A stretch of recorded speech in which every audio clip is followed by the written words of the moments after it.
At 7:15, welcome back, and thanks very much indeed for staying with us. So, convicted murderer Ntuthuko Shoba will be back in the High Court sitting in Johannesburg this morning, and that's to appeal his conviction and sentence.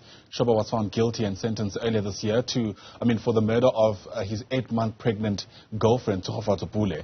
Now, civil society groups have consistently expressed outrage at Shoba's move to appeal.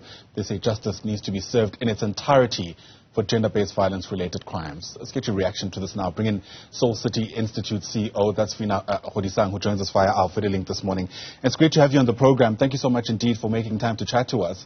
One can imagine just how unsettled, for lack of a better term, the family must be feeling about this, at the very least because it stops them from finally getting closure around what happened.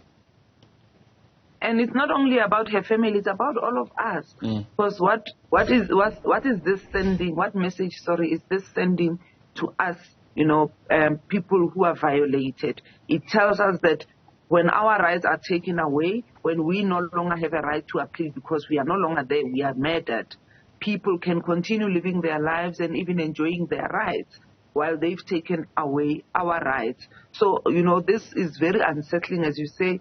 But also, it's what the law lacks in making sure that when we serve justice, we serve it in its entirety. Once a person is found guilty, the court would have proven beyond reasonable doubt that this person is the guilty party. They should not even allow the appeal, because once you open that door, already you are saying to the victims, we don't care about your rights. We care now about the rights of this human being who still can go and appeal and make more appeals while they've taken away a life, and that human life is no longer here to make its own appeals. And that's the thing, isn't it? This is what makes this incredibly so difficult. It is in Shoba's right to actually go ahead with this appeal, despite the impact it might be having, as you mentioned, not only on the family, but many other people who've been victims of gender-based violence.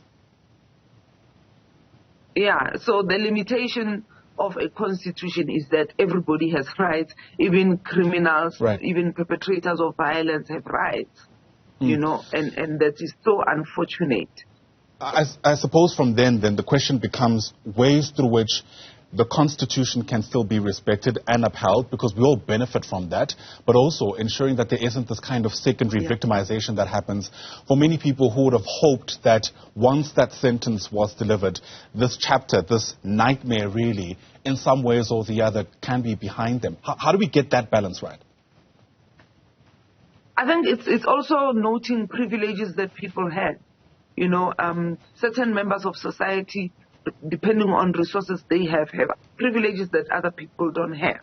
So Shoba, having the resources that he have, he could pay 70,000 to have his girlfriend killed. So he has money, and we have seen how people with money exploit the gaps in the system.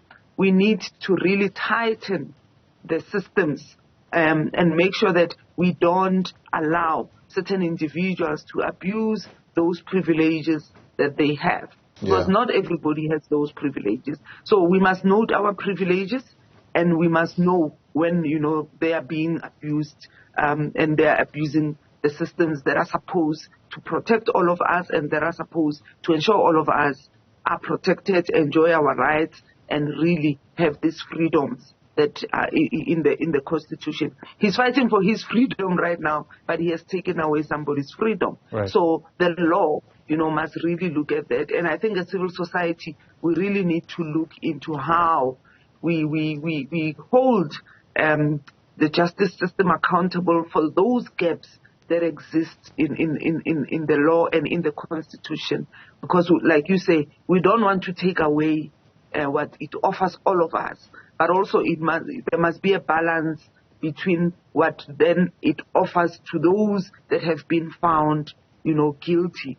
Like I said, if you are guilty, we take it that the courts proved beyond reasonable doubt. So there's no doubt, in our minds, even in what the law, even in what the court saw, that Shoba was guilty. So it should end there. He should just accept his sentence, go to prison, So serve his sentence and let the family continue, in trying to pick up the pieces of their lives after such a horrible loss. Yeah.